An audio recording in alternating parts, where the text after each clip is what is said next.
Donc, bonsoir à tous. Donc, ce soir, on écoute la vidéo qui est ici. Donc, leur fils de 15 ans meurt en plein match de foot suite à un coup. Donc, on voit de plus en plus passer sur TikTok des gens qui parlent qui ont arrêté de tacler au soccer ou qui taclent beaucoup moins ou différemment. Donc, cette vidéo, ça dure 40 minutes. Je pense qu'on va l'écouter au complet en disant ça va être diffusé sur ma chaîne YouTube et si possible sur ma chaîne TikTok, Instagram et aussi sur mon Snapchat. Il faut sensibiliser les gens là-dessus. Donc, on va écouter les petits bouts. Ça se peut que j'en saute. J'ai jamais écouté la vidéo. Donc, on va écouter le témoignage de 2 parents dont le fils est mort en plein match de soccer. Donc, voici ce que ça donne. On l'écoute ensemble et on en revient après dessus, si c'est possible, ou en commentaire, ou dans une autre vidéo. C'est il y a 8 mois. Ilan avait 15 ans et il est décédé suite à un geste violent alors qu'il était là pour jouer au football. Ilan était notre seul fils, l'amour de ma vie. Aujourd'hui, on est là pour lui rendre hommage, pour parler de qui il était et pour faire entendre notre voix, pour plus jamais que ça se reproduise. À chaque vidéo qu'on fait en hommage à notre fils, on reçoit des attaques, des messages de haine, même des menaces de mort. Alors que nous, ce qu'on veut, c'est faire notre deuil en paix. On vous raconte notre histoire sur les jeunes. Bonjour à tous, aujourd'hui émission très difficile puisque nous recevons les parents d'Ilan, Virginie et Sébastien.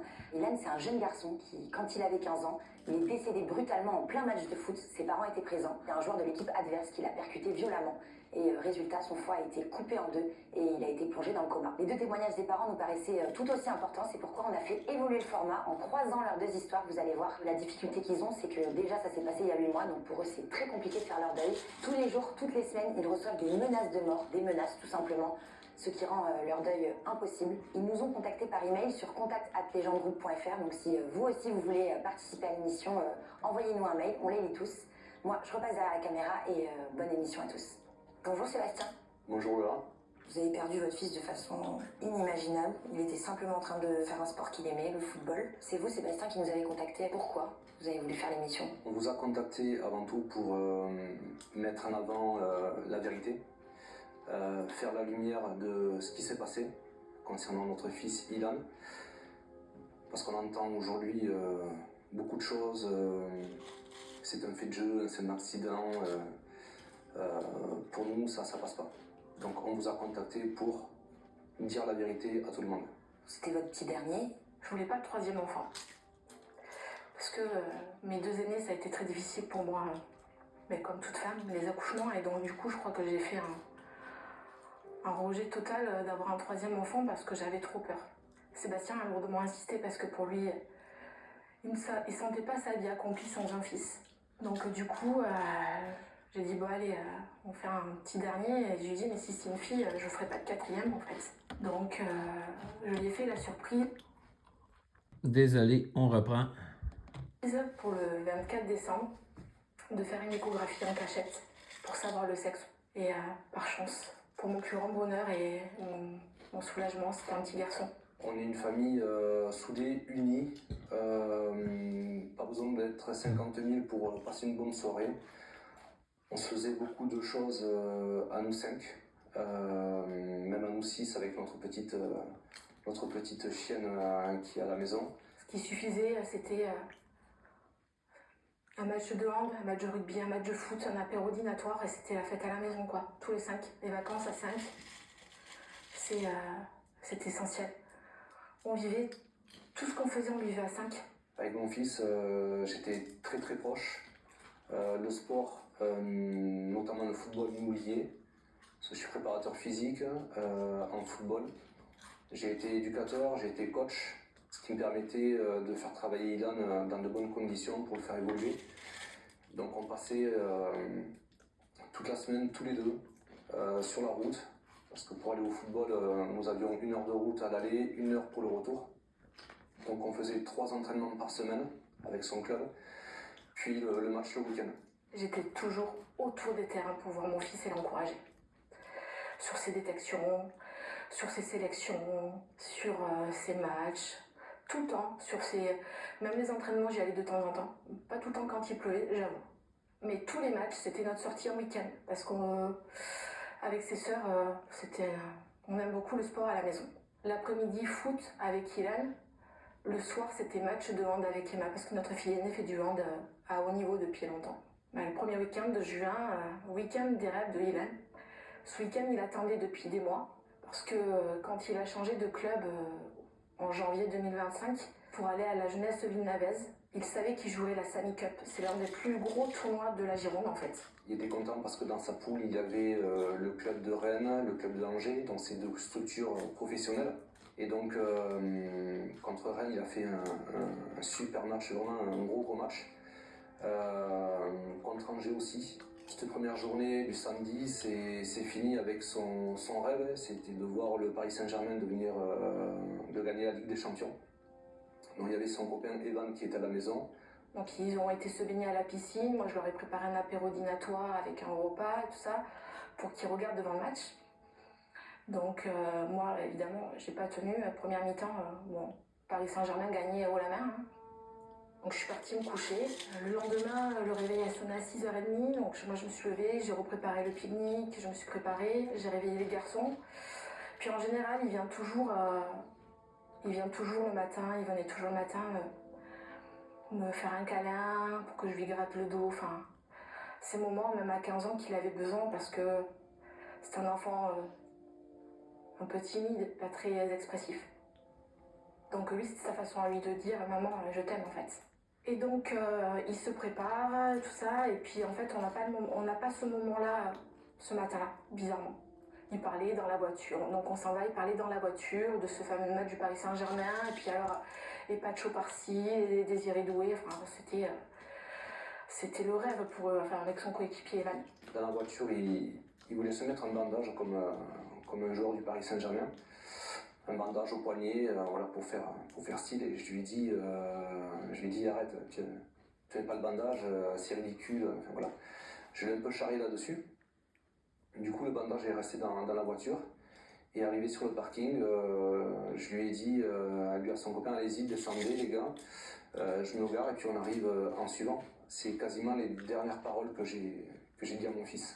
J'ai pas pu lui faire de bise, on lui a pas fait de bisous. Voilà, donc très compliqué. Mon mari Sébastien leur a dit, allez-y les gars, rejoignez votre équipe, on se gare, on arrive. Donc c'est la dernière fois que j'ai vu mon fils vivant. Quand on est arrivé sur le terrain, autour du stade, j'ai pris un café, je lui ai acheté une bouteille d'eau parce qu'il avait oublié sa gourde. Et puis au lieu d'aller l'y amener, j'ai dit à son coéquipier qui était à côté de moi, est-ce que tu peux l'y amener? Voilà. Donc je n'ai pas revu mon fils du moment où il est descendu de la voiture vivant.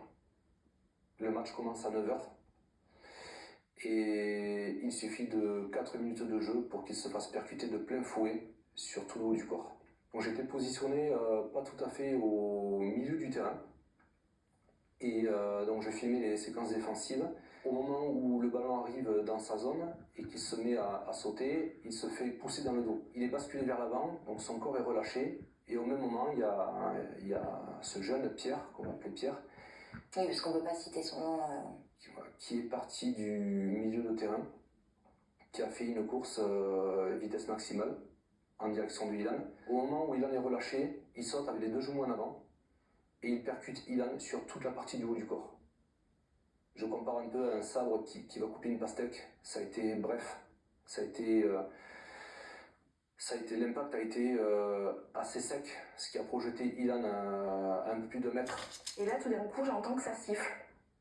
Donc je me retourne et puis moi j'avais pour chaque match chaque fois j'achetais des crampons de différentes couleurs à Ilan pour un repère visuel. Et du coup je cherche partout ces crampons bleu pétant, bleu pétrole quoi. Et là je les vois pas et tout d'un coup les enfants qui sont autour de la personne au sol s'écartent un peu et là je m'aperçois que c'est mon fils qui est au sol et donc là je le vois se rasseoir. Et je me dis, c'est bizarre. Hein. Et là, je le vois retomber la tête en arrière. Et là, intérieurement, j'ai su J'ai su qu'il y avait quelque chose de grave, donc je n'ai pas vu l'impact, donc je ne pourrais pas en parler. Je ne sais pas ce qui s'est passé, je n'ai pas vu la vidéo, je ne veux pas la voir. En tout cas, ce que je sais, c'est que je vois mon fils retomber en arrière. Son coach se précipitait en courant à côté de lui, le mettre en position latérale de sécurité, et l'arbitre sifflait pour faire appeler les secours. Je pars en courant en hurlant. Je dis, il y a quelque chose, je hurlais, je disais à Sébastien, il y a quelque chose, parce que je le connaissais par cœur, il était capable de jouer des matchs avec des ampoules plein les pieds, serrer les dents, il s'en fichait, se prendre un ballon en pleine face, il se relevait, repartait en courant, et là je savais. Donc au moment où je veux rentrer sur le terrain, Sébastien me dit, ne rentre pas. Donc je rentre pas, et heureusement, parce qu'à ce moment-là, je fais un malaise, je tombe. Je rentre sur le terrain, son éducateur, Lohan, qui l'avait mis en PLS pour lui sortir aussi la langue de la bouche. Et il est en train de lui tapoter un petit peu la joue pour le faire revenir à lui, parce qu'il était inconscient.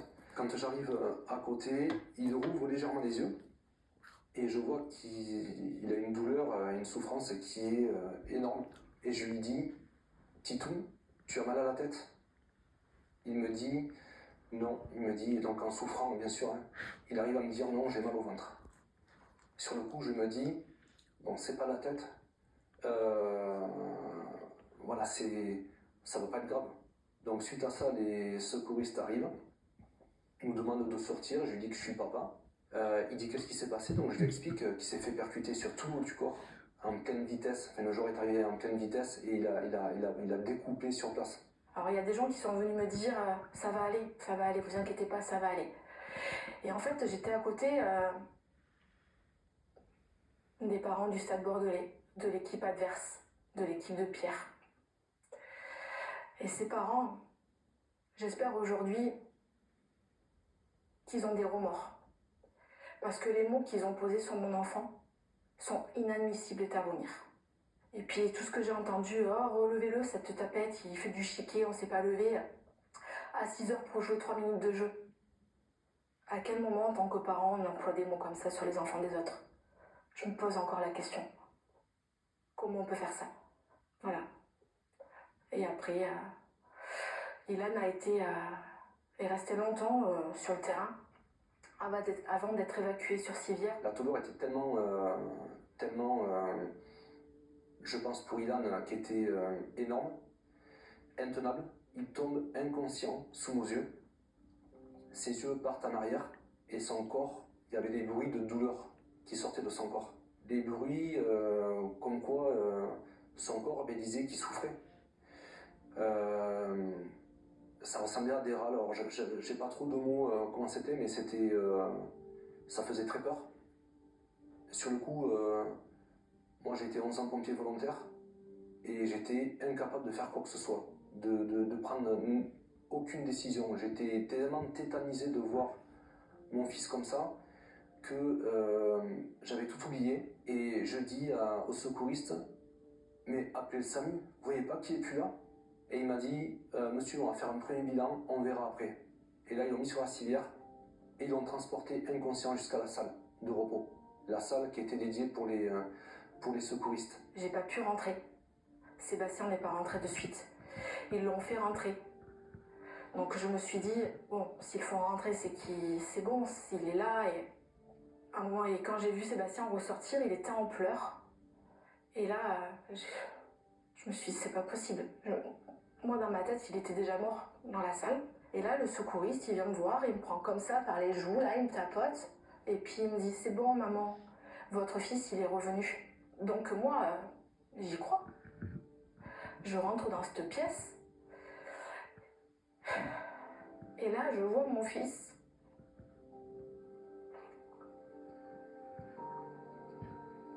Jeune.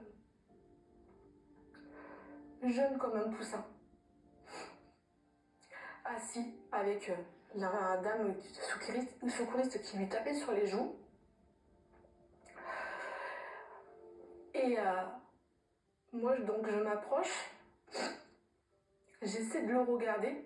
Je vois sa petite bouche qui bouge dans le masque pour essayer de respirer tant qu'il peut.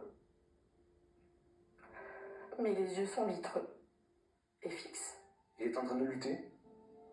Et je me mets au-dessus de lui et je lui dis, Titou, tiens bon, les pompiers vont arriver. Et là, je vois ses yeux qui se tournent vers moi. Pardon. Donc je me mets au-dessus de lui, je vois ses yeux qui essaient d'attraper mon regard. Il force, je vois que c'est très compliqué pour lui. Et là,